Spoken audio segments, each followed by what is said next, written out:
beginner who wants to improve a chess, it's important to have an opening that you value more than any other opening. You need to start mastering openings instead of being subpar. This will not only help you win more games, but your rating will skyrocket if you care about your elo on chess.com. No more confusion in the beginning of a chess game. You won't be dumbfounded about what you should be doing in the initial moves, but you will already be prepared more than the average chess player that is out there right now. I used to be the exact same way. I used to be bewildered about what I should be doing in the beginning of a chess game until I wised up and realized something. And the thing that I realized was I wanted to stop being in a losing position in under 10 moves. And so I started learning openings. And now let's get into the content of learning what the Sicilian defense is. So the Sicilian defense starts like this: e4, c5, knight to f3. Now, knight to f3 is not the only move that white can do. There are several different other moves that they could do. First of all, they could do the f4, which is the McDonald attack. Or they could do knight c3, preparing for the Grand Prix attack. They can gambit off a pawn. They could do d4, c takes on d4, c3, d takes on c3, knight takes on c3, which is initiating the Smith-Morra gambit. And black accepted here, which is pretty crazy. Another opening that can be had here is b4, which if b4 happens, c takes on b4, which initiates the wing gambit. Now, I digress. Let's continue on with this opening. After knight to f3, d6, d4 is the main move. d6 is not the only move black can do. They could do knight to c6, they could do knight to f6, e6, but generally speaking, within all those moves, white usually does the thematic move d4. d4 is really important and it's powerful. After d4, c takes on d4, knight takes on d4, knight to f6, attacking this pawn on e4. There are several ways for white to defend that pawn. For example, they could do this move f3. f3 can be played here. Bishop d3 can be played here.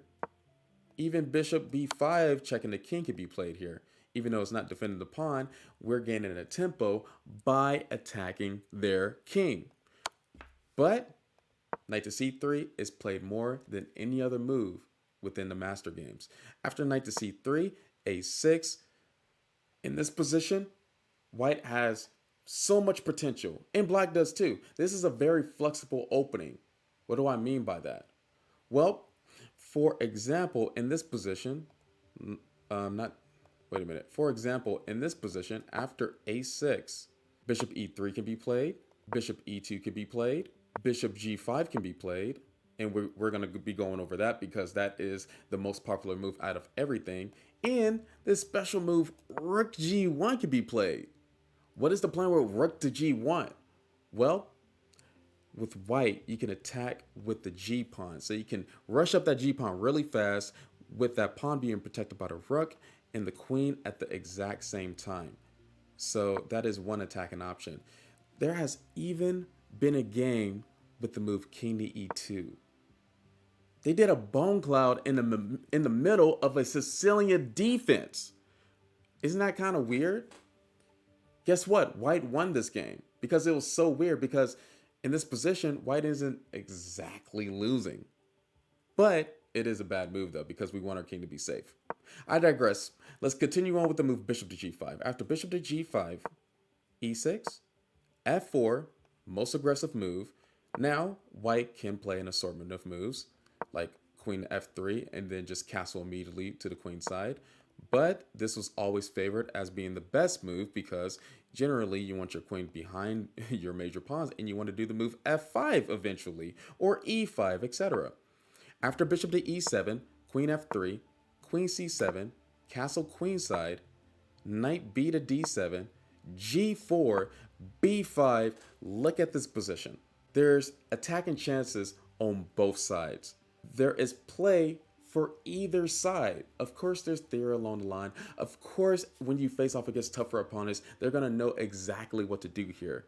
But if you're a beginner just trying to play some exciting chess, trying to have some fun along with your friends, or just, I don't know, just attack somebody online, and maybe they don't know the theory in this position, but guess what? You know better than them. that you should be approaching this variation. All right. And so this is what you're trying to achieve here, the type of position and the type of aggression with the black and the white pieces. This is playable for both sides. Okay. Imagine having this over the board. E4, C5, knight to F3, D6, D4, C takes on D4, knight takes on D4, knight to F6, attacking this pawn, knight to C3, A6, and we did the move A6 to block this knight from ever going to B5 or bishop. After A6, bishop G5, putting pressure on that knight on F6. After bishop G5, E6, F4, bishop E7, queen F3, and then we have this move, queen C7. After castle queenside, knight B to D7, G4, B5, and imagine having this position in a real game. Isn't this pretty fascinating? This is the type of chess that we always wanted to see. So this is a beautiful variation, and you can pick out what type of moves that you want to play in this position.